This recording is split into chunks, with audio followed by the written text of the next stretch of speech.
Pero sa ngayon, magbabawas muna tayo ng alikabok sa katawan. Napag-alaman kasi namin na dito pa rin sa Barangay Talbak, may isang talon na yakang-yaka daw puntahan ng mga bagets at young at heart. Let's go sa Valdivia Falls. Sa kayo? Ayaw na. Balik na tayo. Babalik na? Diyan na ba, sir? Para.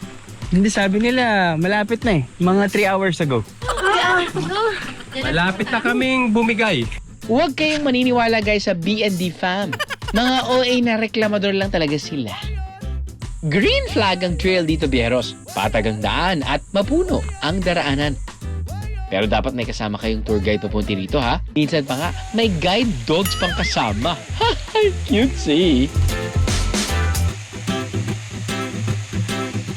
Mga biyahero, after a, hindi sure, 30 to 40 minute walk, nakarating na rin tayo sa Valdivia Falls. Swerte pa tayo na nakakita pa tayo ng falls na ganyan yung pressure dahil pagpalapit na yung summer. Most falls dito sa Pilipinas, medyo mahina na yung tubig eh. Bago mag-swimming, kailangan daw munang magsuot ng life vest. Ordinance po siya ng LGU po at saka ng barangay dahil po sa safe po ng mga guests po namin. Dahil po kahit po marunong kayong lumangoy, kailangan po nakabes. Kung tutusin nga, mas madaling mag-chill at magpalutang-lutang sa tubig dahil sa life vest. Bago pa ito pumutok sa mga turista, hindi raw Valdivia Falls ang tawag sa lugar. Nung panahon po kasi ng ninuno namin, ang tawag po talaga dyan sa Valdivia na yan, titilandong. Dahil sa sobrang lakas daw po kasi ng tubig, tumitilandong po yung tubig.